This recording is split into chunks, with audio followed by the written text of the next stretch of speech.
மூஞ்சியும் மொகரையும் பாரு. ஸ்டூபிட் பாய். ஒல்லி ஆயிட்டடா. மறந்துட்டீங்கன்னு நினைக்கிறேன்.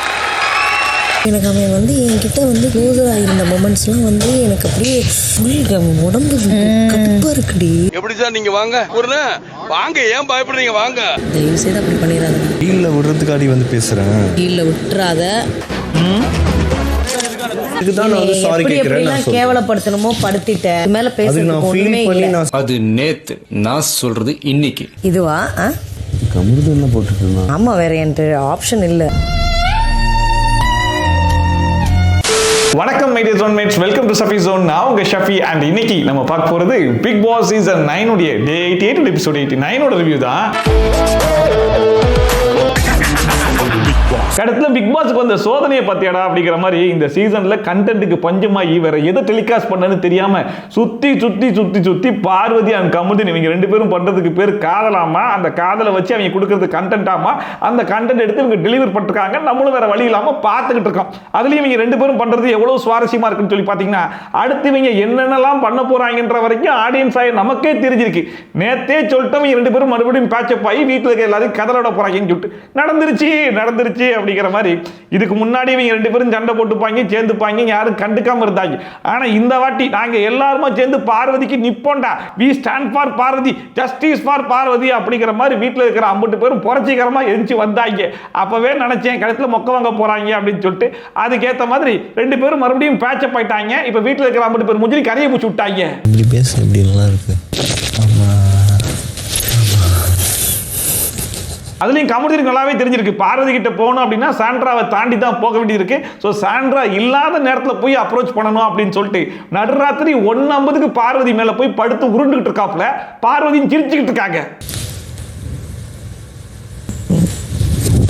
இதுல வர பார்வதி கமர்தன் கிட்ட பண்றதெல்லாம் பண்ணிட்டு பேசுறதெல்லாம் பேசிட்டு ஒழுங்கா மரியாதை நீ இப்ப என்கிட்ட சாரி கேட்கிற அப்படிங்கிற மாதிரி சொன்ன உடனே, சாரி தானே இப்ப பேர் பூரி திங்கிற மாதிரி கேட்கிறேன், எவன் ஒன்றே கேட்கிற ஓட்ட கேட்க மாட்டேனா அப்படிங்கிற மாதிரி உடனே களத்துல இறங்கி சாரி எல்லாம் கேட்டாப்புல. இதான் நீ சாரி கேட்கிற அழகான்னு சொல்லி கேட்டா, வெளியே வா என் சாரி வேற மாதிரி கேட்கிற அப்படிங்கிற மாதிரி சொல்லிட்டாப்புல. அதெல்லாம் முடியாது, தோப்புக்காரனை போட்டு சாரி கேள்வி அப்படிங்கிற மாதிரி சொல்ற உடனே களத்துல இறங்கிறாப்புல. என்ன சொன்னாலும் ரெடின்ற மாதிரி இருக்காரு போல இருக்கு. அதுலயும் குறிப்பா இப்படி சொன்னல அதுக்கு சாரி சொல்லு அப்படிங்கிற மாதிரி தான் சொல்லும் போது, பாரு அதெல்லாம் கேம்ல நீ என்ன பத்தி பேசுறது, நான் உன்னை பத்தி பேசுறது, அதுக்கெல்லாம் சாரி கேட்க உன்னை பத்தி உன் ஃபேமிலி பத்தி எல்லாம் பேசினேன்ல, அதனால நீ ஹர்ட் ஆனல, அதுக்கெல்லாம் சாரி கேட்கறேன்னு சொல்லிட்டு தோப்புக்காரனை போட்டு சாரி கேட்டே இருந்தாப்ல. உடனே பார்வதி அந்த டொமஸ்டிக் வயலன்ஸ் அப்படிங்கிற மாதிரி சொல்ல உடனே கமர்தீன் டொமஸ்டிக் வயலன்ஸ் அளவுக்குலாம் ஒன்றும் இல்லைன்ற மாதிரி சொன்னாப்ல. இல்ல எனக்கு டொமஸ்டிக் வயலன்ஸ் தான் ஃபீல் ஆச்சு அப்படிங்கிற மாதிரி சொன்னோன்னே, சரி ஓகே உனக்கு ஃபீல் ஆச்சுல அதுக்கு சாரி அப்படிங்கிற மாதிரி அதுக்கு சேர்த்தே ஒரு சாரியை கட்டு முடிச்சு விட்டாரா. வயலண்டா பேசுறது, ஃபேமிலி பத்தி பேசுறது. இத்தனைக்கும் கமர்தீன் எல்லாத்துக்கும் சாரி சொன்னாலும் எதுக்கெல்லாம் சாரி கேட்கணும் அப்படிங்கிறதுல கொஞ்சம் தெளிவாக தான் இருக்காப்புல. ஏன்னா பார்வதி லைட்டா தட்டினேன்ல, அதுக்கு நீ அவ்வளவு பெரிய சீனை கிரியேட் பண்ணல, அதுக்கு முதல்ல சாரி சொல்லு அப்படிங்கிற மாதிரி சொன்னா, அதுக்கெல்லாம் சாரி சொல்ல மாட்டேன், ஏன்னா அது எனக்கு உண்மையிலேயே இன்சல்ட்டிங்காக தான் ஃபீல் ஆச்சு அப்படிங்கிறதையும் சேர்த்து ரிஜிஸ்டர் பண்ணி வச்சுக்கிறாப்புல. கமர்தீன் இப்போ எதுக்காக பேட்சப் பண்றாரு, எதனால சாரி கேட்கிறாரு, சொல்றதெல்லாம் செய்யறாப்புல, தோப்புக்கரணம்லாம் போடுறாப்புல அப்படின்னு சொல்லி பார்த்தீங்கன்னா, பார்வதி மேல இருக்கக்கூடிய அந்த அதீத லவ், பார்வதியை விட்டு கொடுக்க கூடாதுன்னு நினைக்கக்கூடிய அந்த உள்ளம் அப்படிலாம் நினைச்சீங்கன்னா அதுக்கெல்லாம் வாய்ப்பே கிடையாது. இந்த இஷ்யூ வீக்கெண்ட் எபிசோடுக்கு வந்துடக்கூடாது. வீக்கெண்ட் எபிசோடுக்கு இந்த இஷ்யூ வீடே அகைன்ஸ்டா நிக்குது. அதுலயும் குறிப்பா பார்வதி ரொம்ப ஸ்ட்ராங்கா நின்று கடத்துல டொமஸ்டிக் வயலன்ஸ் அப்படிங்கிற மாதிரி சொல்லிட்டாங்கன்னு வைங்களேன், கண்டிப்பா கார்டை கொடுத்து வெளியே அனுப்பிச்சு விட்டுருவாங்க. இன்னும் 2 வாரம் தான் இருக்குது. எதுக்கு அதெல்லாம் செஞ்சுக்கிட்டு இப்பவே பேட்சப் பண்ணி சால்வ் பண்ணி விட்டோம் அப்படின்னா, பார்வதி அந்த இடத்துல சார் இல்ல சார் அவ்வளவு பெரிய இஷ்யூலாம் இல்ல சார், அதை எங்களுக்குள்ள பேசி முடிச்சுக்கிட்டோம் சார் அப்படிங்கிற மாதிரி சொல்லிடுவாங்களா இல்லையா. அதனாலதான் கமர்தீன் இப்ப வாலண்டரா பார்வதி காலில் விழுறாப்புல அப்படிங்கிறது பச்சையா தெரியுது. நான் ஜஸ்ட் ஒரு இப்படி பண்ணதுக்கே அதுக்கு சாரி கேட்க முடியாது. ஆனா நம்ம நேற்று எபிசோட்லயே சொல்லியிருந்தோம், என்னைக்கு இவங்க ரெண்டு பேரும் பேட்சப் பார்க்குறாங்களோ அன்னைக்கே சாண்ட்ராவை கதற விட போறாங்க அப்படின்னு சொல்லிட்டு. அதுக்கேற்ற மாதிரி அது சாண்ட்ரா டாபிக்கை பார்வதியே வாலண்டரா எடுத்து வந்துட்டாங்க. 2.5 நாளா நீ என்கிட்ட பேசலங்கிறது போது உன்னை பத்தி நான் சாண்ட்ரா கிட்ட இருந்து அதிகமா புலம்பிக்கிட்டு இருந்தேன் அப்படிங்கிற மாதிரி சொன்ன உடனே கமர்தீன் மனத்துல இருந்த எல்லாத்தையுமே எடுத்து பயங்கரமா கொட்ட ஆரம்பிச்சிட்டாப்ல. யாருக்கிட்ட போய் புலம்பி இருக்க பாரு, அவங்க ஒன்று நல்லா யூஸ் பண்ணிட்டாங்க. லவ் கேம்ன்ற மாதிரி சொல்றாங்க, உங்க லவ் கேம்லாம் ஓவர்னு அவங்க சொல்லிருக்காங்க. அவங்க கிட்ட போய் புலம்பிட்டு இருக்கேன், அவங்க பயங்கரமா பிரெயின் வாஷ் பண்றாங்க, நீ தான் பைத்தியம். இதுல வர உன்னை பத்தி வீக்கெண்ட் எபிசோட்ல அவங்க பேசதான் செஞ்சிருக்காங்க தெரியுமில்ல அப்படிங்கிற கேட்டதுக்கு கூட ஆமா எனக்கு தெரியுதான் ஜி அப்படிங்கிற மாதிரி பார்வதி மண்டையெல்லாம் ஆட்டிட்டு இருந்தாங்க. அதுக்கப்புறமா கனி மேட்டர்லாம் எடுத்து வந்துட்டாப்ல. கனி வீட்டை விட்டு வெளியே போயிருக்காங்க, இவங்க இந்த வீட்டில் இருக்காங்க. கனிலாம் எப்படிப்பட்ட பெர்ஃபார்மர், இவங்கலாம் கனியோட கம்பேர் பண்ணும்போது ஜுஜுபி ஒண்ணுமே கிடையாது. இவங்கெல்லாம் எப்படி இந்த வீட்டில் இருக்காங்க அப்படிங்கிற மாதிரி சாண்ட்ராவை போட்டு கழுவி ஊத்த ஆரம்பிச்சிட்டாரு. ஏன் கனி போகக்கூடாதுன்னு நான் நினைப்பேன். கனி பர்ஃபார்மரு. முதல்ல இந்த வீட்டில் பார்வதிக்கும் கமருதீனுக்கும் நடுவில் ஒரு பிரச்சனை வருது அப்படின்னா யாருமே அந்த பிரச்சனைக்குள்ளே போகாமல் இருக்கிறது நல்லது. அதை மீறி அந்த பிரச்சனைக்குள்ளே போனாலுமே ஒரு லிமிட்டுக்குள்ளே இருக்கிறது ரொம்ப நல்லது. அதெல்லாம் மீறி சாண்ட்ரா வந்து பார்வதியுடைய ஒரு கார்டினாவே மாறி பயங்கரமாக செயல்பட்டதுக்கு சாண்ட்ராக்கு இதெல்லாம் தேவைதாண்டா அப்படிங்கிற மாதிரி தான் இருந்துச்சு. இன்னொரு பக்கம் பார்வதியை கொஞ்சம் யோசிச்சு பாருங்களேன். கமருதீன் சண்டை போட்டு வெளியே வந்தாச்சு, நமக்கு கம்பெனி கொடுத்து ஒரு ஆள் பேசியிருக்காங்க. இத்தனைக்கும் சாண்ட்ரா வந்து இது லவ் கேம்ன்ற மாதிரி சொன்னாங்க அப்படிங்கிற மாதிரி கமருதீன் சொல்லிட்டுருக்காருல. ஆனால் பார்வதியே சாண்ட்ரா கிட்ட போயிட்டு என்னெல்லாம் சொல்லிட்டு இருந்தாங்க, அவன் என் ஃபீலிங்ஸை வச்சு கேம் ஆடிட்டான், என்னை பற்றி இப்படி அப்படிலாம் சொல்கிறான்னா எனக்கு ஒன்றுமே புரியல, அவனுடைய என்னை வந்து யூஸ் பண்ணிட்டான்ற மாதிரி தோணுதுன்ற அளவுக்கு வார்த்தையை வந்து விட்டுருக்காங்க யார்கிட்ட, சாண்ட்ரா கிட்ட. ஆனால் இப்போ கமருதீன் திரும்ப திரும்ப உங்கள் லவ் கேம் ஓவர் அப்படிங்கிற மாதிரி சொல்லிட்டாங்கன்றத ஒரு குற்றச்சாட்டை எடுத்து வராங்க. அதுக்கு வந்து பார்வதி ஆமாம் அப்படின்ற மாதிரி மண்டி ஆடிட்டு இருக்காங்கன்னா இவங்களெல்லாம் என்ன சொல்றதுன்னு சத்தியமாக புரியவே இல்லை. லவ் கேம்ன்றாங்களே, என்னெல்லாம் பண்ணியிருப்பாங்கன்றது உனக்கு இப்போ தெரியாது, அப்புறமா தான் தெரியும். இதில் வர கமருதீன் பார்வதி கிட்ட பயங்கரமான காமெடிலாம் பண்ணிருக்காப்புல. அதாவது பார்வதியை பிரெயின் வாஷ் பண்ணுறது ரொம்ப ஈஸியாமா. இந்த பிரச்சனையில் கூட சாண்ட்ரா தான் பார்வதியை பயங்கரமாக பிரெயின் வாஷ் பண்ணியிருக்காங்களாமா. வாட்டர்மெலன் ஸ்டார் பேசினா பிரெயின் வாஷ் ஆயிடுவேன், சாண்ட்ரா பேசினா பிரெயின் வாஷ் ஆயிடுவேன், ஏன் இப்படி இருக்குன்ற மாதிரி கேட்டிருந்தாப்புல. இவங்க பச்சை குழந்தை, இவங்க மண்டையை வந்து ஈஸியாக பிரெயின் வாஷ் பண்ணிடுவாங்க. வீட்டில் இருக்கிற அம்புட்டு பேரையும் பிரெயின் வாஷ் பண்ணி மேனிபுலேட் பண்ணி ஒரு கேம் ஆடிக்கிட்டு இருக்கிறதே பார்வதி தான். அது தெரிஞ்சும் தெரியாத மாதிரி எப்படி தான் இந்த மனுஷனால பேச முடியுதுன்றது சத்தியமா தெரியலன்ற மாதிரி இருந்துச்சு. இதுல வேற இவங்க ரெண்டு பேருக்கு ஹாப்பி நியூ இயரோடு தான் குறைச்சல் அப்படிங்கிற மாதிரி அதை வேற சொல்லி கட்டி பிடிச்சிட்டு இருந்தாங்க. இதுல பக்கத்து பெட்ல சுபிக்ஷா அண்ட் அரோரா ரெண்டு பேரும் கட்டி பிடிச்சிட்டாங்களாமா. அதை கமருதீன் பார்த்து பாரு ரெண்டு பேரும் கட்டி பிடிச்சி படுத்திருக்காங்க அப்படிங்கிற மாதிரி சொல்ல, அதுக்கு பாரு 2K கிட்ஸ்ல அப்படிதான் இருப்பாங்க அப்படிங்கிற மாதிரி சொன்னேன். சரி ஓகே 2K கிட்ஸே அப்படி இருக்காங்க, நம்ம அப்படி இருக்க கூடாதுன்னு சொல்லிட்டு இவங்க ரெண்டு பேரும் கட்டி பிடிச்சிருக்காங்க. இதுல சரியான காமெடி என்னன்னு சொல்லி பாத்தீங்கன்னா சுபிக்ஷா டீப் ஸ்லீப்ல முழிச்சு பாக்குறாங்க, ரெண்டு பேரும் கட்டி பிடிச்சி கிடக்குறாங்க. இது உண்மைதானா அப்படிங்கிறத அவங்களால உடனே ரியலைஸ் பண்ண முடியல. முழிச்சு கண்ணை வந்து மூடி பார்த்துக்கிட்டே இருக்காங்க. நம்ம காணும் காட்சி உண்மைதானா அப்படின்னு சொல்லிட்டு ஒரு வாட்டி நல்லா பார்த்து ரெண்டு பேரும் கட்டி பிடிக்கிறது கன்ஃபார்ம் பண்ணிட்டு தான் கண்ணே மூடுறாங்க. ஸோ நேற்று வரைக்கும் வீட்டில் இருக்கிற எல்லாருக்குமே இவங்க ரெண்டு பேருக்கும் சண்டை தான் போல இருக்கு அப்படிங்கிற ஒரு மைண்டில் தான் இருந்தாங்க. ஏன்னா கடைசி வரைக்கும் விக்ரம் தனியெல்லாம் கூட்டு போயிட்டு இங்கே பாரு உனக்காக நாங்கள் எல்லாருமே நின்றுருக்கோம், அதெல்லாம் மைண்டில் வச்சுக்கோ, டொமஸ்டிக் வயலன்ஸ் வரைக்கும் இழுத்து பேசியிருக்கோம், அதெல்லாம் மிகப்பெரிய சார்ஜ், அதுக்காக வச்சு அவங்க கிட்ட பேசாமல் இரு அப்படிங்கிற மாதிரிலாம் சொல்லியும் கடத்தில் மிட் நைட்டில் ரெண்டு பேரும் பேட்ச் பண்ணிட்டாங்க இல்லையா. இது வீட்டில் இருக்கிற யாருக்கும் இப்போ வரைக்கும் தெரியாது. சுபிக்ஷா மட்டும் முழிச்சு பார்த்துருக்காங்க, ஓரளவுக்கு அவங்களுக்கு மட்டும் தான் தெரியும். ஸோ மிட் நைட்டில் அன்அஃபிஷியலாக நடந்த விஷயத்தை மார்னிங்கில் கொஞ்சம் அஃபிஷியலாகவே சொல்லிடலாம் அப்படின்னு சொல்லிட்டு வேக்கப் சாங்லாம் போட்டு எல்லாரும் டான்ஸ் எல்லாம் ஆடி முடிச்சதுக்கப்புறமா சாண்ட்ரா அண்ட் வினோத் உட்காந்துருக்காங்க. அந்த இடத்துல கமருதீனும் பீன் பேக்கை போட்டு உட்காந்துக்கிட்டு சாண்ட்ராக்கா அதாவது நான் வந்து பேசினது பண்ணது எல்லாமே தப்பு தான், அதனால அந்த பொண்ணு ரொம்ப பயந்துட்டான்னு சொல்லிட்டு நான் சாரி கேட்டுட்டேன் அப்படிங்கிறத இவன் சாண்ட்ரா கிட்ட வந்து பதிவு பண்ணுறாராம். அதாவது நாங்கள் ரெண்டு பேரும் சாரி கேட்டு பேச்சப் ஆயிட்டோம், இதுக்கப்புறம் எங்கள் ரெண்டு பேருக்கு நடுவில் நீங்கள் வராதிங்க அப்படிங்கிறத கொஞ்சம் சொல்லாமல் சொல்கிறாராம். நான் பேசினது பண்ணது அதெல்லாம் பொண்ணு பயந்துட்டா, அதனால நான் சாரி கேட்டேன். இதை கேட்ட உடனே சபரி வந்து கமருதீன் ரொம்ப ஓப்பனாவே சொல்லிட்டாப்ல, பாரு உங்க ரெண்டு பேருக்குள்ள பிரச்சனைனா நீங்களே பேசி சால்வ் பண்ணிக்கோங்க, இதுக்குள்ள நாங்க வரவே இல்லை, எப்ப பார்த்தாலும் நீ ஒரு 3-4 பேரை பஞ்சாயத்துக்குன்னு சொல்லிட்டு உள்ள இழுத்து விட்டுற, அதாவது எங்களுக்கு வந்து பயங்கர கன்ஃபியூஷனா இருக்குடா, திடீர்னு பயங்கர எக்ஸ்ட்ரீமா போயிடுறீங்க, திடீர்னு பயங்கர லவ் ஆயிடுறீங்க, இவங்களுக்குள்ள என்ன நடக்குதுன்னு சொல்லிட்டு எங்களுக்கே ஒன்றும் புரிய மாட்டுது. அன்னைக்கு நீ பண்ணது பயங்கர வயலண்டா இருந்துச்சு, அது தப்பு தான், அதனால தான் எல்லாம் தட்டி கேட்டோம், அதை நீயே ஒத்துக்கிட்ட. ஆனா மறுபடியும் அதே பண்ணிட்டு கிடக்காதீங்க. ஏன்னா வெளியிருந்து பார்க்கக்கூடிய ஆடியன்ஸ்க்கு எப்படி இருக்கும்னா இவங்க ரெண்டு பேரும் சண்டை போட்டுக்கிறாங்க சேர்ந்துக்கிறாங்க, அது ஓகே, தேவையில்லாம இந்த வீட்டில் இருக்கிற ஹவுஸ்மேட்ஸ்லாம் ஏன் உள்ள வராங்கன்ற மாதிரி தோணும்ல அப்படிங்கிற மாதிரி சொல்லும்போது சாண்ட்ராவும் ஆமா வெளியிருந்து பார்க்குற ஆடியன்ஸ்க்கு அந்த மாதிரி தான் தோணும், கரெக்ட் தான் அப்படிங்கிற மாதிரி சொல்லிட்டுருக்காங்க. அவ்வளோ தோணுன்றது தெரியுதுல, அப்புறம் எதுக்கு சம்மந்தமே இல்லாம இவங்க ரெண்டு பேருக்குள்ள நடக்கிற பிரச்சனையில் உள்ள போயிட்டு நான் பார்வதிக்கு சப்போர்ட் பண்றேன் பேர் இவ்வளவு முட்டு கொடுக்கணும். இங்க ரெண்டு பேருமே சண்டை போட்டு சேர்ந்துக்கிறாங்க, இந்த பிரச்சனைக்கு அப்புறமா சாண்ட்ரா அண்ட் பார்வதி ரெண்டு பேரும் ஒண்ணா உட்கார்ந்து பேசிட்டு இருக்கும்போது கமருதீன் அந்த பக்கமே போக மாட்டார் இல்லையா. பட் நேற்று நைட்டு தான் பார்வதி கூட பேட்சப் பண்ணிட்டார்ல, அதனால பார்வதி எவ்விடமோ அவ்விடம் தான் நான் இருப்பேன் அப்படிங்கிற மாதிரி இப்ப கூட கிச்சன்ல பார்வதி உட்கார்ந்திருக்காங்க, பக்கத்துல போய் இவரு உட்கார்ந்து ஹெல்ப் பண்றன்ற பேர்ல உட்கார்ந்தாப்ல. அங்க தான் சாண்ட்ரா அண்ட் வினோத் இவங்க 4 பேருமே வந்து இருக்காங்க.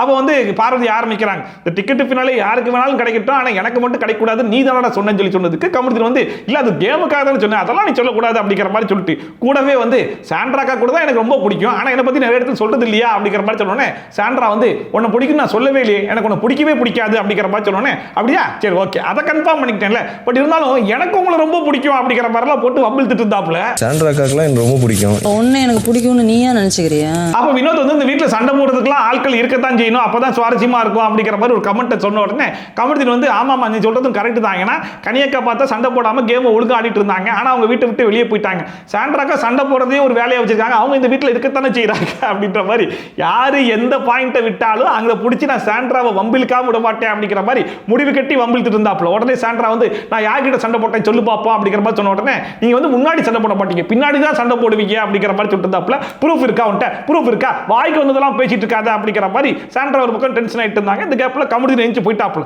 உடனே பார்வதி கிட்ட போயிட்டாங்க, இவன் ஒன்னும் சும்மா பேசல, ஓ நீ கொடுத்த இடத்துல தான் பேசிட்டு இருக்கான், அவன்கிட்ட தேவையில்லாம நான் வந்து பேசிட்டேன், லவ் கேம்னு நான் சொன்னேனா, அவன்கிட்ட சொன்னா சொல்லி சொல்லாததான் அவன் சொல்றான், நீ எதுக்கு அமைதியா இருக்க அப்படிங்கிற மாதிரி பார்வதி கேட்டா, நான் எங்க அமைதியா இருந்தேன், நான் தான் அந்த மாதிரி பேசாதடான்னு சொன்னேன்ல, நீ எப்ப சொன்ன அப்படின்ற மாதிரி உச்சி ஒன்று கிட்டாங்களா. அந்த உச்சிக்கு என்ன அர்த்தம் அப்படின்னு சொல்லி கேட்டா, இந்த மாதிரிலாம் சொல்லாதடா அப்படிங்கிறது தான் அர்த்தம், அதை நான் சாஃப்ட்வேர் சைடில் சொன்னேன் அப்படிங்கிற மாதிரி.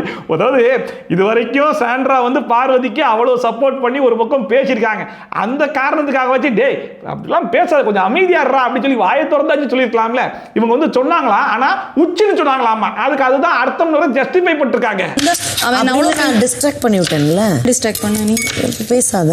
ஆல்ரெடி கமருதீன் பேசுறதெல்லாம் கேட்டு சாண்ட்ரா ஒரு பக்கம் பயங்கர டென்ஷன்ல இருக்காங்க, இன்னொரு பக்கம் பார்வதி நான் எங்க சொல்லாம இருந்தேன், உச்சுன்னு சொல்லதான செஞ்சு அப்படிங்கிற மாதிரி சொல்ல உடனே இன்னுமே டென்ஷன் ஆகுறாங்க. அதாவது உங்க ரெண்டு பிரச்சனையில சம்பந்தமே இல்லாம நான் வந்து உனக்கு சப்போர்ட் பண்றேன்ற பேர்ல உனக்கு கம்பெனி கொடுத்து நீ புலம்புறதெல்லாம் கேட்டதுக்கு இப்ப நீ இந்த அளவுக்கு ஆடுற, இதுல இவன் வேற என்ன போட்டு இந்த அளவுக்கு கிளிக்கிறானா, இதெல்லாம் கேட்கணும் எனக்கு என்ன தலையெழுத்தா அப்படிங்கிற மாதிரி பார்த்துட்டு இருந்தாங்க. இதுல கமருதீன் அங்கே இருந்து மறுபடியும் வந்து சரி விடுங்க அஃபண்ட் ஆகாதீங்க சாரிக்கா அப்படிங்கிற மாதிரி சொன்னா, பாரு நீ சாரிலாம் எனக்கு சொல்லாது, அக்கான்னு முதல்ல கூப்பிடாத அப்படிங்கிற மாதிரிலாம் சொல்லிட்டு இருந்தாங்க.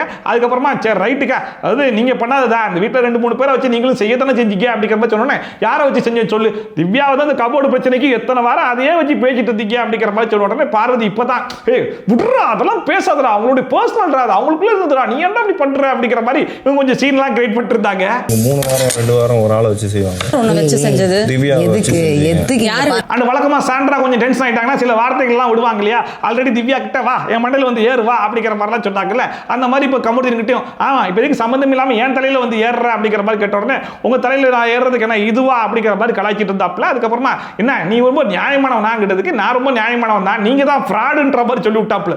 இது ஃப்ராடா, யாரை பார்த்து ஃப்ராடுங்கிற, யாரை பார்த்து நீ ஃப்ராடுங்கிற வார்த்தையை அளந்து பேச, உனக்குலாம் மரியாதைன்னா என்னன்னு தெரியுமா அப்படிங்கிற மாதிரிலாம் கத்திட்டு வெளியே போயிட்டு பயங்கரமான ஒப்பறையெல்லாம் வைக்க ஆரம்பிச்சிட்டாங்க.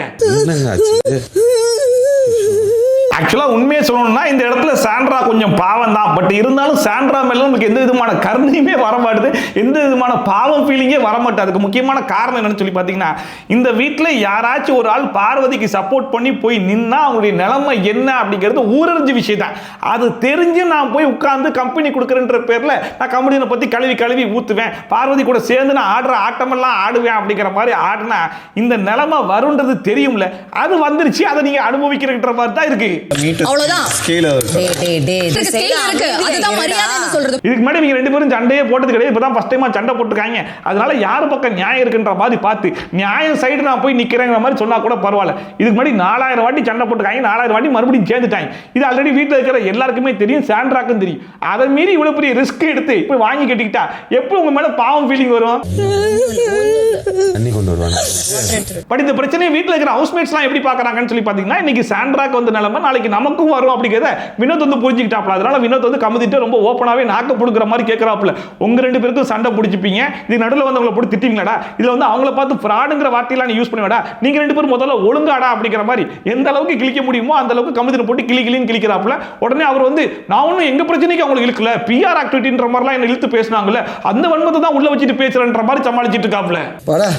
இல்லடா பிஆர் ஆக்டிவிட்டிக்கு அவங்க பேசுனது எனக்கு பிடிக்கும். இதுல வேற சாண்ட்ரா அழுதுட்டே போன உடனே பார்வதியும் பின்னாடியே போனாங்களா, உடனே சாண்ட்ரா பயங்கரமா டென்ஷன் ஆகி பாரு பின்னாடி வேற வேலை எல்லாம் வச்சுக்காது, டென்ஷன் ஆயிரும் டென்ஷன் அப்படிங்கிற மாதிரி நல்லாவே கத்தி விட்டாங்க. அப்புறமா அரராட்ட போய் சொல்லிட்டு இருக்காங்க, அது நான் இவட்ட பேசுனதெல்லாம் போயிட்டு முன்னாடியே கமுதிட்ட சொல்லியிருக்கான், அதை வச்சுட்டு அவன் என்ன சண்டை போட்டுட்டு இருக்கான், என்ன பார்த்து ஃப்ராடுன்னு சொல்றான் அப்படிங்கிறப்ப சொல்றேன், ஃப்ராடுன்னு சொல்லிட்டானா, ஆமா என் குழந்தைங்க எல்லாம் ஷோ பார்த்துருக்காங்க, இப்படி ஃப்ராடுன்ற வார்த்தையெல்லாம் யூஸ் பண்ண என் குழந்தைங்க என்ன நினைப்பாங்க, ஆமா உங்க வீட்டில் உங்க குழந்தைங்க மட்டும் தான் ஷோ பார்க்குறாங்க, இவங்க விடுற அந்த ஃப்ராடு வார்த்தையெல்லாம் கேட்டு அவங்க வந்து என்ன நினைப்பாங்கன்ற மாதிரி யோசிப்பாங்களாமா. அப்படி யோசிக்கிற நீங்க பார்வதி கூட முதல்ல சேர்ந்துக்கவே கூடாது, பார்வதி கூட உட்கார்ந்துட்டு பேசாத பேச்செல்லாம் பேசி முடிச்சுட்டு இப்போ வந்து அவன் ஃப்ராடுன்னு சொல்லிட்டான், என் குழந்தைங்க பார்ப்பாங்கன்ற மாதிரி புலம்புறதுல என்ன நியாயம் இருக்கு? ஆவுனா எங்கிட்ட சுத்தினாலும் இடத்துல என் குழந்தைங்க இந்த ஷோவையே உங்க குழந்தைங்க மட்டும் தான் பாக்குற மாதிரி பேசிட்டு இருக்காங்க. என் பசங்களும் தானே பார்த்துட்டு இருக்காங்க. இதுல வர சாண்ட்ரா வந்து நான் லவ் கேம் தான் பண்றாங்கன்ற வார்த்தையை சொல்லவே இல்லைன்ற மாதிரி சொல்லிருக்காங்க. அந்த வார்த்தையை வந்து கமருதீன்ட்டே அவங்க டைரக்டா சொல்லியிருக்காங்க அப்படிங்கிற மாதிரி கமருதீன் ஒரு பக்கம் சொல்லிருக்காப்ல. எத்தனையோ வாட்டி பார்வதி கூட உட்காந்து பேசும்போது இன்டைரக்டா அந்த விஷயத்தை எத்தனையோ வாட்டி சொல்லதான் செஞ்சிருக்காங்க. பட் இருந்தாலும் நான் அந்த மாதிரி சொல்லவே இல்லைங்கிறத மறுபடியும் பதிவு போட்டுருக்காங்க. என்னடா பண்ண இதுல வர பார்வதி கமருதீன் போயிட்டு இங்க பாரு நம்ம ரெண்டு பேரும் சண்டை போட்டுக்கும் போது அவதானே எனக்கு வந்து சப்போர்ட்டா இருந்தா, அவதானே என் கூட வந்து பேசிட்டு இருந்தா, அதுக்காக சாரி கேட்கிறோம் அப்படிங்கிற மாதிரி சொன்ன உடனே என் செல்லத்துக்காக சாரி கேட்கிற பாரு சொல்லிட்டு அந்த மனுஷன் கிளம்பி வந்து சாண்ட்ரா கிட்ட சாரி அப்படிங்கிற மாதிரி சொன்ன உடனே சாண்ட்ரா வழக்கமா ஒரு பெர்ஃபார்மன்ஸ் பண்ணுவாங்க இல்லையா, காதை முடிட்டு அதெல்லாம் எனக்கு தேவையே கிடையாது அப்படிங்கிற மாதிரி குடுக்குடுன்னு நடந்து போனாங்க. பாத்தியா இந்த ஓவர் பெர்ஃபார்மன்ஸ் தான் நான் சாரி கேட்க மாட்டேன், ஏதோ பார்வதி சொன்னாலும் சொல்லி சாரி கேட்க வந்தேன் அப்படிங்கிற மாதிரி சொன்ன உடனே அங்க இருக்கிற 50 பேர் டென்ஷன் ஆயிட்டாங்க. நீ ஃப்ராடுன்னு சொன்னதே தப்பு, அதுக்காக உணர்ந்து வந்து சாரி கேட்கறேன்னு சொல்லி பார்த்தா அதுக்காகலாம் சாரி கேட்கல, ஏதோ பார்வதி சொன்னான்றது மாதிரி பேசிட்டு இருக்கேன்ற மாதிரி 50 பேர் கேட்க ஆரம்பிச்சிட்டாங்க. இதெல்லாம் ரொம்ப அண்ட் சாண்ட்ரா நேரா ட்ரெஸ்ஸிங் ரூம்ல போயிட்டு பயங்கரமான ஒப்பாரெல்லாம் வச்சிட்டு இருந்தாங்க. சபரி தான் போயிட்டு சமாதானம்லாம் படுத்திட்டு இருந்தாப்ல. இன்னொரு பக்கம் பாத்தீங்கன்னா கமருதீன் வந்து விக்ரமனை எப்படி லாக் பண்ற பார் அப்படிங்கிற பேர்ல ஒரு பாயிண்ட் போட்டு விக்ரம லாக் பண்ணி விட்டாப்ல. அதாவது நீ வந்து திவ்யா பார்த்து ஃப்ராடுங்கிற மாதிரி ஒரு வார்த்தையை யூஸ் பண்ண, உனக்கு வந்து அவங்கள பார்க்கும்போது ஃப்ராடுன்ற மாதிரி தோணுச்சு, அதனால நீ சொன்ன, எங்களுக்கு அந்த மாதிரி தோணல. பட் இந்த விஷயத்துல எனக்கு சாண்ட்ராவை பார்க்கும்போது ஃப்ராடுங்கிற மாதிரி எனக்கு தோணுச்சு, நான் சொன்னேன், அது உனக்கு தோணல, அவ்வளவுதான் அப்படிங்கிற மாதிரி சொல்றேன். விக்ரமுக்கு அந்த இடத்துல பேசவே முடியல. உடனே விக்ரம் வந்து அந்த ஃப்ராடுங்கிற வார்த்தையை தூக்கி அப்படியே ஓரமா வச்சுட்டு நேரா எங்க வந்துட்டாருன்னு சொல்லி பாத்தீங்கன்னா, நீங்க ரெண்டு பேரும் இந்த வீட்டுல பழகுறது சாண்ட்ராக்கு மட்டும் இல்ல, யாருக்குமே பிடிக்கல, ஏன் எனக்கு கூட தான் சுத்தமா பிடிக்கவே இல்லை. நீங்க ரெண்டு பேரும் எப்ப சண்டை போடுவீங்க கத்துவீங்கன்னு சொல்லிட்டு ஒண்ணுமே புரிய மாட்டுது. அது மட்டும் இல்லாம அன்னைக்கு நீ காலத்துக்கு மிதிச்ச அடிச்சல, அதெல்லாம் வந்து எனக்கு சுத்தமா பிடிக்கவே இல்லை, அது திரும்ப சொன்னா உனக்கு ட்ரிகர் ஆகும்னு சொல்லிட்டு தான் நான் அமைதியா இருக்கேன் அப்படிங்கிற மாதிரி சொன்ன உடனே பார்வதி ஆமாமாடா விக்ரம், அதாவது நீ சொல்லியிருக்க உனக்கு பிடிக்காது அப்படின்னு சொல்லிட்டு, அது மட்டும் இல்லாம நான் எல்லாத்தையும் அவன்கிட்ட கேட்டேன்டா, நீ பண்ணதெல்லாம் டொமஸ்டிக் வயலன்ஸ் மாதிரி இருந்துச்சு, நீ அப்படி பண்ணது பிடிக்கல, இப்படி பேசுறது பிடிக்கல, எல்லாத்தையுமே நாக்க போடுகிற மாதிரி நான் கிழிச்சு விட்டு தான் வந்திருக்கேன் அப்படிங்கிற மாதிரி பார்வதி ஒரு பக்கம் எல்லா கேள்வியும் கேட்டுட்டு தான் நாங்க பேட்சப் ஆயிருக்கோம், அவனும் சும்மாலாம் பேட்சப் ஆகல அப்படிங்கறத நியாயப்படுத்துறாங்களாமா. நான் வந்து சொல்லிட்டேன் அது ஒரு டொமஸ்டிக் வயலன்ஸ் அளவுக்கு தான் இருந்தது அப்படின்றது எல்லாத்தையுமே நான் ஓபனா கேட்டுட்டேன். அப்ப கமருதீன் வந்து விக்ரம் கிட்ட நான் சாண்ட்ரா கிட்ட டைரக்டா தான் கேட்டேன், உங்களுக்கு இத பார்க்க லவ் கேம் மாதிரி தெரியுதான்னு சொல்லிட்டு, ஆமா எனக்கு லவ் கேம் மாதிரி தான் தெரியுது அப்படிங்கிற மாதிரி சொல்றாங்க. அவங்க சொல்ற வார்த்தை மத்தவங்களுக்கு ஹர்ட் ஆகுமா ஆகாதா அப்படிங்கிற மாதிரி யோசிக்காம அவங்க பேசுறாங்கல்ல, அப்ப நான் பேசுறது மட்டும் உங்களுக்கு ஹர்ட் ஆகுன்ற மாதிரி ஏன் யோசிக்கிறாங்க அப்படிங்கிற மாதிரி கேட்டிருக்காப்ல. அது லவ் கேம் தான் பண்ற நீ அப்படின்றாங்க. அண்ட் இந்த ஃப்ராடுங்கிற பிரச்சனை வீட்டுக்குள்ள போயிட்டு இருக்கும்போது அது திவ்யா கேட்டு என்ன சொல்றாங்கன்னா, இந்த ஃப்ராடுன்னு சொல்றாங்க இல்ல, அவங்க எல்லாம் இந்த வீட்டுல அப்படி பெருசா என்ன பண்ணி கிழிச்சிட்டாங்கன்னு ஒண்ணுமே புரிய மாட்டுது, இந்த ஃப்ராடுங்கிறதுக்கு உண்மையிலே அவங்களுக்கு அர்த்தம் தெரியுமா, இவங்க எது புது மீனிங் வச்சிருக்காங்கன்னு கூட தெரிய மாட்டுது அப்படிங்கிற மாதிரிலாம் சொல்லிட்டாங்க. இதெல்லாம் ஏன் திவ்யா பேசுறாங்கன்னு சொல்லி பாத்தீங்கன்னா, ஓபன் நாமினேஷன் அப்போ விக்ரம் வந்து திவ்யா பார்த்து ஃப்ராடுங்கிற ஒரு வார்த்தையை வந்து யூஸ் பண்ணிருப்பாப்ல, அப்படிலாம் சொல்லாதீங்க அப்படிங்கிற மாதிரி சொல்லும்போது கூட இல்ல அப்படிதான் சொல்லுவேன், அதுதான் கரெக்டா இருக்கும் அப்படிங்கிற மாதிரி ஜஸ்டிஃபிகேஷன்லாம் பண்ணிருப்பார்ல, அதனால தான் திவ்யா பேசிட்டு இருக்காங்க அப்படிங்கிறது நல்லாவே தெரிஞ்சு. இந்த ஃப்ராடுன்னு சொல்றவங்க என்ன பண்ணி கிழிச்சாங்க தெரியல, இன்னொருத்தவங்க ஃப்ராடுன்னு சொல்றது. இன்னொரு பக்கம் விக்ரம் பாருங்க, சுபிக்ஸ் அண்ட் அரோரா ரெண்டு பேரையும் கூப்பிட்டு வச்சுக்கிட்டு, அதாவது கமருதீன் வந்து ஃப்ராடுங்கிற ஒரு வார்த்தையை வந்து யூஸ் பண்ணிருக்காரு இல்லன்னு சொல்ல முடியாது, ஆனா ஒருத்தர்கிட்ட இந்த பிக் பாஸ் வீட்ல இப்படிதான் ஹார்ஷான வார்த்தையை யூஸ் பண்ணணும் அப்படிங்கிற மாதிரி சொல்றதுக்கு இந்த வீட்ல யாருக்குமே உரிமை கிடையாதுல்ல அப்படிங்கிற மாதிரி சுபிக்ஸ் அண்ட் அரோரா கிட்ட பிரெயின் வாஷ் பண்ணிட்டு இருக்காப்ல. ஏன்னா இவங்க ரெண்டு பேரும் போய் கேட்ற கூடாது அப்படின்னு சொல்லிட்டு,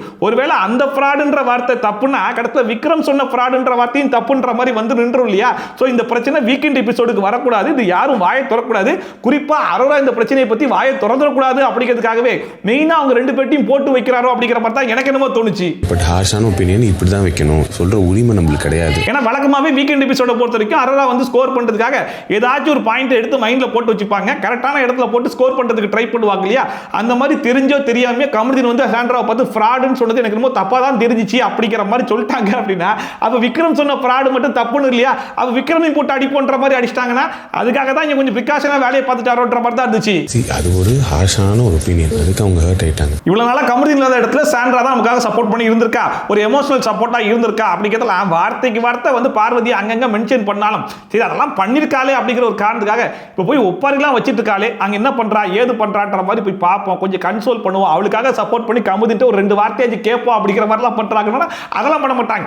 எங்கிட்டு பார்த்தாலும் கமருதீன் கிட்ட தான் போய் பேசிட்டு இருக்காங்க. இப்ப கூட ஏன்டா நீ இந்த மாதிரிலாம் பண்ற, எனக்கு அவளுக்கு வந்து பேசும்போது ஒரு பெர்ஸ்பெக்டிவ் இருக்கு, அதை வந்து என்கிட்ட சொல்றான், அது வந்து உங்ககிட்ட சொல்றேன்னா நீ இருக்கிற அதை கொண்டு போய் அவகிட்ட கேட்கிற, இப்போ நம்ம ரெண்டு பேருக்கு இருக்கிற பிரச்சனையை சால்வ் பண்ண பாக்குறியா இல்ல உனக்கும் அவங்களுக்கு இருக்க பிரச்சனையை சால்வ் பண்ண பாக்குறியான்னு சொல்லி கேட்டா எனக்கு அவங்களுக்கு இருக்க பிரச்சனை தான், எதுக்கு லவ் கேம்னு சொல்லணும், அதாவது நம்ம ரெண்டு பேரும் லவ் கேம் பண்றோம் அப்படிங்கிற மாதிரி சொன்னா கூட பரவாயில்ல, நம்ம ரெண்டு லவ் கேம் பண்றோம் அப்படிங்கிற மாதிரி சொல்லிட்டு அதை வச்சு அவங்க ஒரு கண்டென்ட் பண்ண பார்க்குறாங்க பார்த்தியா, அதுதான் எனக்கு பிடிக்கல, அதுதான் நான் ஃப்ராடுன்னு சொல்கிறேன் அப்படிங்கிற மாதிரி சொல்லிருக்காப்ல. அண்ட் அது மட்டும் இல்லாமல் இந்த வாரம் டிக்கெட் ஃபினாலே வரும், அதனால இதுக்கு முன்னாடி பண்ணாங்க பார்த்தியா, பெட்ஷீட் எடுத்து போய் வெளியே படுக்கிறது, அந்த மாதிரி பண்ணுறது, இந்த மாதிரி பண்ணுறதுன்னு அந்த பெர்ஃபார்மன்ஸ்லாம் பண்ண மாட்டாங்க. ஏன்னா இந்த வாட்டி வந்து டாஸ்க் ஆடணும்ல, அதனால அதெல்லாம் பண்ணுறதுக்கு வாய்ப்பே இல்லைன்ற மாதிரி சொல்லிருக்காரு. இந்த வாரம்லாம் அப்படி பண்ண மாட்டாங்க. டிக்கெட் ஃபினாலே இல்லை, தனி பெட்ஷீட் எடுத்துகிட்டு போகிறது, தலகணி எடுத்துகிட்டு போகிறது. இதில் வேற கமருதீன் பேசுறதெல்லாம் கேட்டு பார்வதி ரியாக்ஷன் என்னவா இருக்குன்னு சொல்லி பார்த்தா, நீ என்கிட்ட பேசாமே இருந்துருக்கலாம்டா, ஏன்டா நீ என்கிட்ட வந்து பேசணும் அப்படிங்கிற மாதிரி கொஞ்சம் குழாவிட்டு இருந்தாங்க. திடீர்னு பார்த்தா ஈ சுத்துற சவுண்ட் கேட்டுச்சு, என்னடா ஈன்னு ஒரு சவுண்ட் கேட்குதுன்னு சொல்லி பார்த்தா பார்வதி போயிட்டு கமருதீன் கொஞ்சம் குழாவிட்டு இருக்காங்களாமா.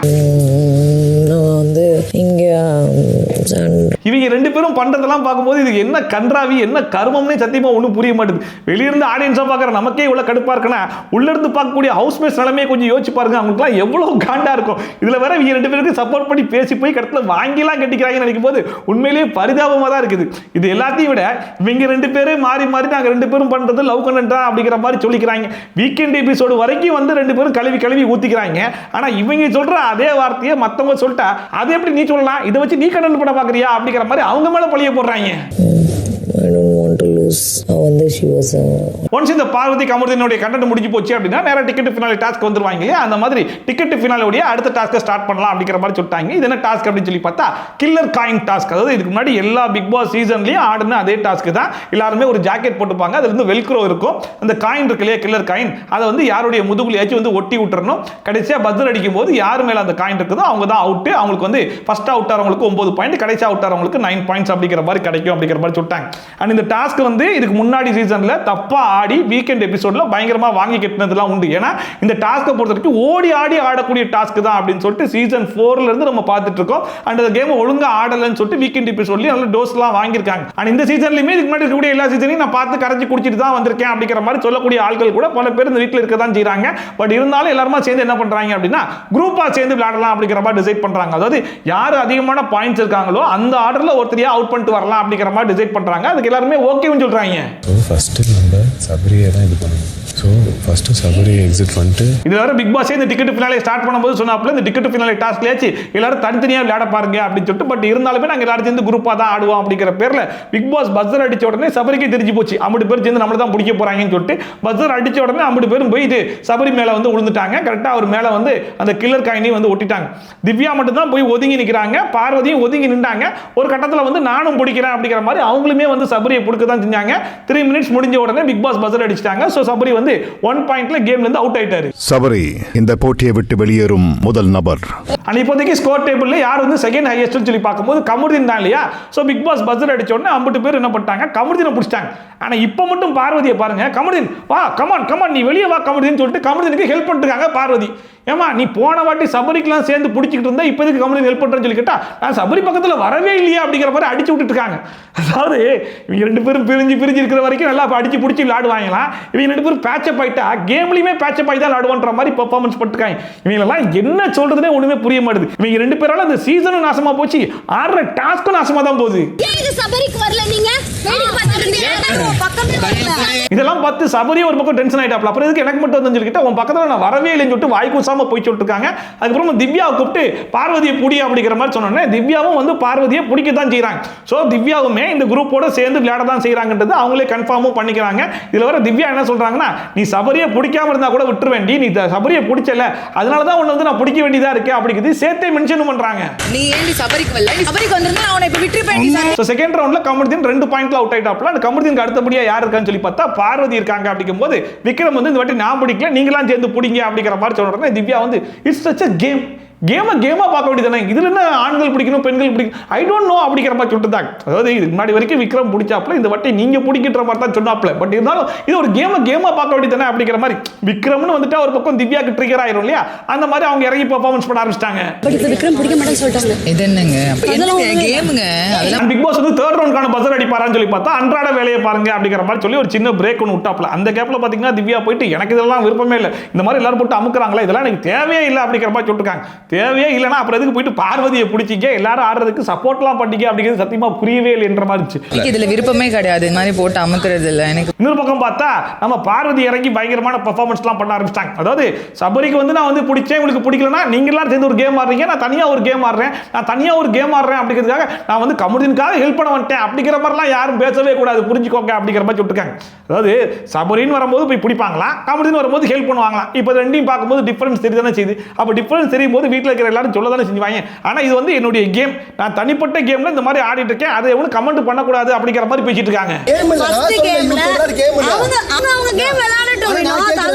அப்புறமா பிக் பாஸ் தேர்ட் பர்சன் அடிச்ச உடனே பார்வதி கொடுன்னு ஓடி போய் சோஃபா கடியில போய் ஒளிஞ்சுக்கிட்டாங்க. உடனே பார்வதி சோஃபா கீழே வந்து இழுத்து அதுக்கப்புறமா அந்த காயினை வந்து ஒட்டி வச்சிட்டாங்க. அதுக்கப்புறமா அடம் பிடிச்சிட்டு இருக்கும்போது சேர செல்லும்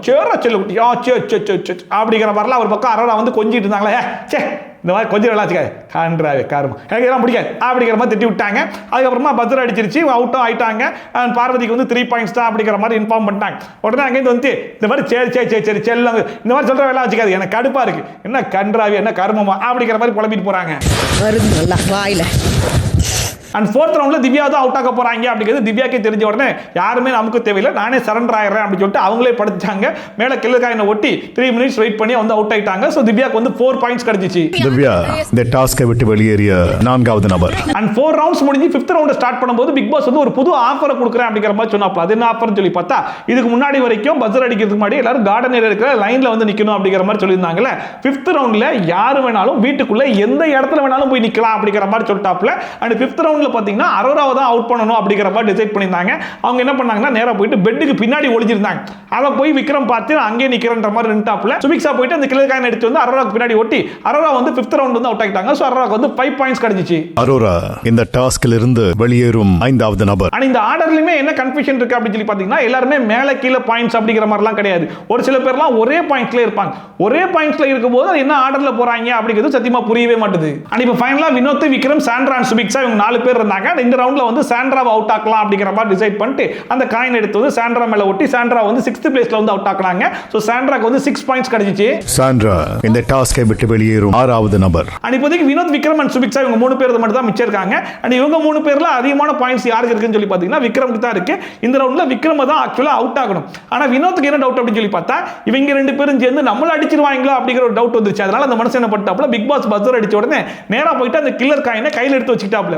சுபிக்ஷா ஒரு பக்கம் விக்ரம் கொட்டிருனா அப்படிங்கிற மாதிரி சொல்லி வினோத்துக்கு சப்போர்ட் பண்ற மாதிரி தான் பேசிட்டு இருக்காங்க. நீங்க போய் ஒட்டுங்க, நான் டைமை பார்த்துக்கிறேன் அப்படிங்கிற மாதிரிலாம் சொல்றாங்க. பட் வினோத்துக்கு வந்து ஒரு டவுட்ல என்ன பண்றாப்ல, அந்த காயினை யாரு மேலேயுமே ஒட்டாம கையிலேயே வச்சிட்டு இருக்காப்ல.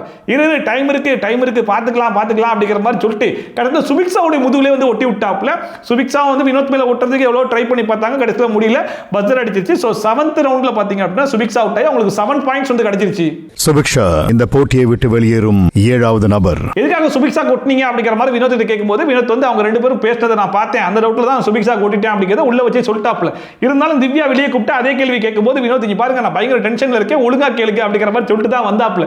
எதுக்காக விக்ரம் கொட்டலன்னு சொல்லி கேட்டதுக்கு விக்ரம் சமாளிக்க முடியாது, அதனால தான் சுபிக்ஷா கொட்டிட்டேன் அப்படிங்கிற மாதிரி சொல்லிட்டு இருந்தாப்ல. பக்கத்தில் உட்கார்ந்த கமருதீன், பார்வதி 2 பேருமே ஆமா கரெக்ட் தான் நீ கேட்டான விஷயம் தான் எடுத்திருக்கேன் அப்படிங்கிற மாதிரி சப்போர்ட் வர பட்டிருந்தாங்க. இல்ல நீ பண்ணது கரெக்ட் தான். ஆமா. அண்ட் வினோத்துக்கு எதனால இந்த டவுட் வந்துச்சு, இவங்க 2 பேரும் ஆல்ரெடி பயங்கர க்ளோஸா இருக்காங்க அப்படிங்கிறதுனால மட்டுமே இந்த டவுட் வந்துச்சான்னு சொல்லி கேட்டா அது மட்டுமே கிடையாதாமா. அதாவது திவ்யா கொட்டும் போது விக்ரம் கொட்டிடலாம் அப்படிங்கிற மாதிரி சுபிக்ஷா சொல்லிருக்காங்க. சுபிக்ஷா வேணான்ட்டாங்களா.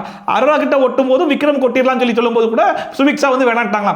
ஈவன் சாண்ட்ரா கொட்டும் போது கூட விக்ரம் கொட்டிடலாம் அப்படிங்கிற மாதிரி சொல்லும்போது கூட சுபிக்ஷா வேணான்ட்டாங்களா. சோ சுபிக்ஷா பொறுத்த வரைக்கும் விக்ரமோட சேர்ந்து ஒரு கேம் ஆடி நம்ம அதிகமான பாயிண்ட்ஸ் வாங்கிடலாம் அப்படிங்கிற மாதிரி நினைச்சுதான் அவ கேம் ஆடி இருக்கா. அதனால வினோத் தொட்டது கரெக்ட் தான் அப்படிங்கிற மாதிரி திவ்யா ஒரு பக்கம் சொல்லிட்டு இருக்காங்க. அரோராவும் சொல்றா, அரோரா அப்படி தட்டி இருக்கா வைக்கல. இப்படி யாராச்சும் ஏதாச்சும் ஒரு நல்ல பாயிண்ட் எடுத்து வந்து சொன்னா இன்னொரு பக்கம் இந்த கமருதீனும் பார்வதியும் அதெல்லாம் தப்பு இல்லையா, ஆனா பார்வதி எனக்கு கை கொடுத்தது மட்டும் தப்பாமா, எப்படி பேசுறாங்க பாரு அப்படிங்கிற மாதிரி இவங்க நியாயெல்லாம் பேசிட்டு இருக்காங்க. பாரு வந்து இப்படி கை கொடுத்து இழுத்தது வந்து தப்பா. சோ ஃபைனல் ரவுண்ட்ல விக்ரம் அண்ட் வினோத் 2 பேர் மட்டும் தான் இருக்காங்க. இந்த வாட்டி வந்து நீங்களே போய் காயின் எடுக்க அப்படிங்கிற மாதிரி விக்ரம்ட்ட சொன்ன உடனே விக்ரம் போயிட்டு அந்த காயினை எடுத்துட்டாப்ல. என்ன காரணம்னா ஆக்சுவலா இவர் வந்து 7th பிளேஸ்லயே அவுட் ஆகி வெளியே போயிருக்கணும். இவர் போக வேண்டிய இடத்துல சுபிக்ஷா அவுட் ஆகி வெளியே போயிருக்காங்க. இப்பயும் நம்ம அவுட் ஆகி வெளியே போகல அப்படின்னா கண்டிப்பா நம்மளை வச்சு செஞ்சிருவாங்க. ஏன்னா இந்த டாஸ்க்ல பிளான் போட்டதே நம்ம தான், கடத்த நம்ம தான் மாஸ்டர் மைண்டா ஜெயிச்சிட்டோன்ற மாதிரி சொல்லிடுவாங்க, மொத்த பழி நம்ம மேல விழுந்துரும், வீக்கெண்ட் எபிசோட்ல இதே ஒரு டாபிக்கை வச்சு செஞ்சு விட்டுருவாங்க அப்படிங்கிற மாதிரிலாம் யோசிச்சுட்டு தான் இந்த மனுஷன் என்ன பண்ணிட்டாப்ல, அந்த காயினே எடுத்துட்டாப்ல. அந்த காயினை எடுத்துட்டு விளையாடாம விட்டாலும் தப்பாயிரும் அப்படிங்கிறதுனால முடிஞ்ச அளவுக்கு அந்த மனுஷன் விளையாடியும் பார்த்தாப்ல. கடைசி வரைக்கும் முடியலன்னு உடனே பிக் பாஸ் பஸ்ஸர் அடிச்சிட்டாப்ல. இந்த ரவுண்டை பொறுத்த வரைக்கும் 8th பிளேஸ்ல வந்து விக்ரம் அவுட் ஆயிருக்காரு. அவருக்கு வந்து 8 பாயிண்ட். அண்ட் இந்த டாஸ்க் உடைய வின்னரா வினோத் வந்து ஃபர்ஸ்ட் டைமா ஜெயிச்சிருக்காப்ல. அந்த மனுஷனுக்கு வந்து 9 பாயிண்ட்ஸ் வந்து கிடைச்சிச்சு.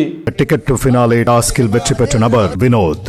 எனக்கு தெரிஞ்ச இந்த டாஸ்க் பத்தின டிஸ்கஷன் கண்டிப்பா வீக்கெண்ட் எபிசோடுக்கு வரும். அதுல பல பேர் மாட்டுவாங்களோ அப்படிங்கிற மாதிரி தான் இருக்குது. ஏன்னா முதல்ல இந்த டாஸ்க்கை என்ன ஃபார்மெட்ல ஆடணுமோ அந்த ஃபார்மெட்லயே ஆடல. ஓடி ஆடி ஆட வேண்டிய டாஸ்க்கை பிடிச்சி அமுக்கி கோழி அமுக்கிற மாதிரி அமுக்கே வந்து டாஸ்க்கை வந்து முடிச்சு விட்டாங்க.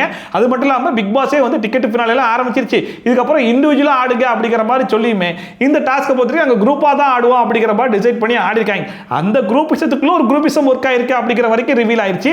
அதாவது நீங்க ஆர்டர் படி போறீங்க அப்படின்னா 7th பிளேஸ்ல விக்ரம் தான் அவுட் ஆயிருக்கணும். அந்த இடத்துல ஏன் வந்து ஒரு கன்ஃபியூஷன் வந்துச்சு அப்படிங்கிற மாதிரி வரும். அண்ட் சுபிக்ஷா எதனால விக்ரமுக்கு இவ்வளவு ஃபேவரிசம் பண்ணிருக்காங்க அப்படிங்கிறதுமே வரும். இது எல்லாமே வீக்கெண்ட் எபிசோட்ல கண்டிப்பா டிஸ்கஸ் செய்யப்படும். அதுல குறிப்பா விக்ரமுக்கு பயங்கரமான அடி விழுறதுக்கான வாய்ப்பும் அதிகமா இருக்கு. ஏன்னா இந்த மொத்த பிளானையுமே ஆரம்பிச்சு விட்டது யாருன்னு சொல்லி பாத்தீங்கன்னா விக்ரம் தான். சோ விக்ரமுடைய பேச்சை கேட்டு தான் அப்படி பேர் ஆடி இருக்காங்க அப்படிங்கிறதுனால அந்த மனுஷனுக்கு தான் அடி கொஞ்சம் பலமா இருக்கும்.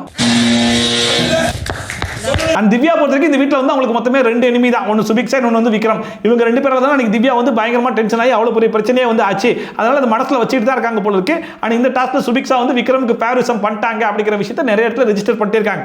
ஒரு பக்கம் திவ்யா இப்படி பேசிட்டு இருக்காங்க அப்படின்னா இன்னொரு பக்கம் பார்வதி மறுபடியும் அந்த பாயிண்ட் எடுத்து வராங்க. அது நான் வந்து கமர்தனுக்கு ஹெல்ப் பண்ணது ஒரு பாயிண்டா பேசுறாங்க. அப்புறம் வந்து அப்படிங்கிற மாதிரிலாம் சொல்றாங்க. அதெல்லாம் ரொம்ப கடுப்பா இருந்துச்சு. கள்ளிப்பால் கொடுக்குற மாதிரிலாம் இருந்துச்சு அப்படிங்கிற மாதிரிலாம் சொல்றாங்க. அதுக்கப்புறமா வந்துட்டு இந்த வீட்டில் வந்து நான் எப்பயுமே ஒரே ஒரு ஆள்கிட்ட தான் பேசுவேன். ஒரே ஒரு திவாகர், ஒரே ஒரு சாண்ட்ரா, ஒரே ஒரு கமரு, இப்படி போயிருது. நான் குரூப்பிசம் பண்ணவே மாட்டேன் அப்படிங்கிற மாதிரி பேசிட்டு இருந்தாங்க. ஆமா, நீ ஒரு ஆளா பேசினாலும் அந்த ஒரு ஆளை கரெக்டா பழி கொடுத்துறியமா. ஒரே ஒரு திவாகர்ல ஒரே ஒரு கம்மு இல்ல ஒரே ஒரு சாண்ட்ரா. ஒரு பக்கம் திவ்யா வந்து கமருதீன் பார்வதிட்டு இந்த மாதிரி புலம்பிட்டு இருக்காங்க அப்படின்னா இன்னொரு பக்கம் விக்ரம் உள்ள வந்து எல்லாரும் திடீர்னு புனிதர்களா மாறிடுறாங்க அப்படிங்கிற மாதிரி அரோட்டா சொன்னோடனே ஆமா பயங்கரமா புனிதர்களா மாறிடுறாங்க. அதாவது எல்லாத்தையும் பண்ணிட்டு கடத்துல எனக்கு பண்ணும்போது மட்டும் நான் புனிதனா மாறிடுவேன் அப்படிங்கிற மாதிரி பண்ணிட்டுருக்காங்க அப்படிங்கிற மாதிரி ஒரு பக்கம் அரோரா சொல்ல, அதுக்கு சுபிக்ஷா வந்து எல்லாரும் கிடையாது, அது 3 பேர் தான். ஒன்னு கமருதீன், பார்வதி, திவ்யா அப்படிங்கிற மாதிரி அவங்க ஒரு பக்கம் சொல்லிட்டு இருக்காங்க. அது சொல்றது பாரு கமருதீன் மட்டும் தான், திவ்யா 3 பேர். இது எல்லாத்தையும் விட கடைசியா பார்வதி ஒரு ஐடியாலஜி ஒன்று எடுத்து வந்தாங்க பாருங்க. அதுதான் இருக்கிறதுலே பயங்கர ஹைலைட்டா இருந்துச்சு. எப்படி உங்களால இப்படிலாம் யோசிக்க முடியுதுன்னு சத்தியமா புரியவே இல்லை. இந்த டிக்கெட் ஃபினாலே ஃபர்ஸ்ட் டாஸ்க்ல 3 பொண்ணுங்களும் கமருதீன் நிற்கும் போது